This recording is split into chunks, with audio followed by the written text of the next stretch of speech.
ನಮ್ಮ ಗೋಕಾಕ ನಗರದ ಆರಾಧ ದೇವರಂತ ಶ್ರೀಯುತ ಶ್ರೀ ಮಹಾಲಕ್ಷ್ಮೀ ದೇವಿಯ ಪಾದಕ್ಕೆ ವಂದಿಸುತ್ತಾ ಇವತ್ತು ಶುಭ ಮಂಗಳವಾರ ಅಂತ ಹೇಳ್ಬೋದು.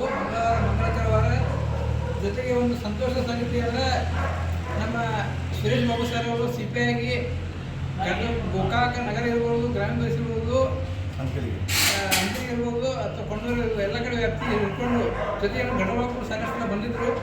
ಮತ್ತು ಅವರ ಒಂದು ಶಾಂತ ಸ್ವಭಾವ ಕೂಡ ನಾವು ನೋಡಿಲ್ಲ. CPI ಸಾಹೇಬರಂದರೆ ಹೆಂಗೆ ದರ್ಪ ಇರ್ತಾರೋ ದರ್ಪ ಅನ್ನೋದು ಕನ್ನಡ ಸಾಹೇಬ್ ಶಾಂತಮೂರ್ತಿ ಇದ್ದರು.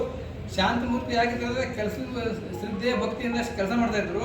ಜೊತೆಗೆ ಮೇಲಾಧಿಕಾರಿಗಳ ಪ್ರೀತಿಗೆ ಪಾತ್ರರಾಗಿದ್ದಾರೆ, ತಮ್ಮ ಕೆಳಗಿನ ಸಿಬ್ಬಂದಿಗೂ ಪ್ರೀತಿ ಪಾತ್ರರಾಗಿದ್ದಾರೆ. ಅಂತ ಸುರೇಶ್ ಬಾಬು ಸರ್ ಅವರು ಇವತ್ತು ನಿವೃತ್ತಿ ಅಂದರೆ ಅದು ಸರ್ಕಾರದ ನೇಮಕ ನಿವೃತ್ತಿ ಆದರೂ ಕೂಡ ಅವರು ಪ್ರವೃತ್ತಿಯಲ್ಲಿ ಕೂಡ ಸಮಾಜ ಸೇವೆಯನ್ನು ಸೇವೆ ಮುಂದುವರಿಸಲಿ.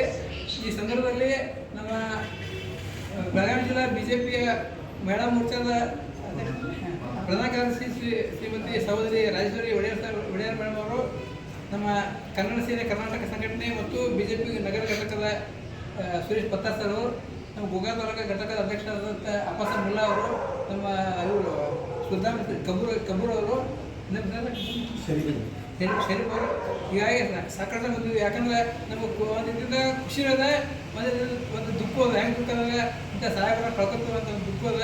ಅದರ ಸಾಹೇಬರು ನಿವೃತ್ತಾಗಿ ಈ ಸಂಸಾರ ಜನರ ಒಂದು ಕೆಲಸದಲ್ಲಿ ತಾಪತ್ರದಿಂದ ಮುಕ್ತವಾಗಿ ಸಮಾಜ ಸೇವೆಯಲ್ಲಿ ಸಾಹಿತ್ಯ ಸೇವೆಯಲ್ಲಿ ಅವರು ಕೆಲಸ ಮಾಡಲಿ.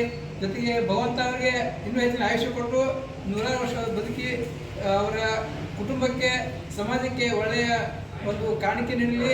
ಭಗವಂತ ಅವರಿಗೆ ಇನ್ನೂ ಹೆಚ್ಚಿನ ಆಯುಷ್ಯ ಕೊಡಲಿ ಅಂತ ಹೇಳುತ್ತಾ ಈ ನಮ್ಮ ಕಿರುಧರ್ಮ ಸ್ವೀಕರಿಸಿದಂಥ ಶ್ರೀಯುತ ಸುರೇಶ್ ಬಾಬು ಸರ್ ಅವರಿಗೆ ನಮ್ಮೆಲ್ಲ ಬಂಧು ಬಾಂಧವರಿಂದ ಹಾರ್ದಿಕ ಶುಭಾಶಯಗಳು ಸರ್. ತಮ್ಮ ಜೀವನ ಸುಗಮವಾಗಿ ಸಾಗಲಿ.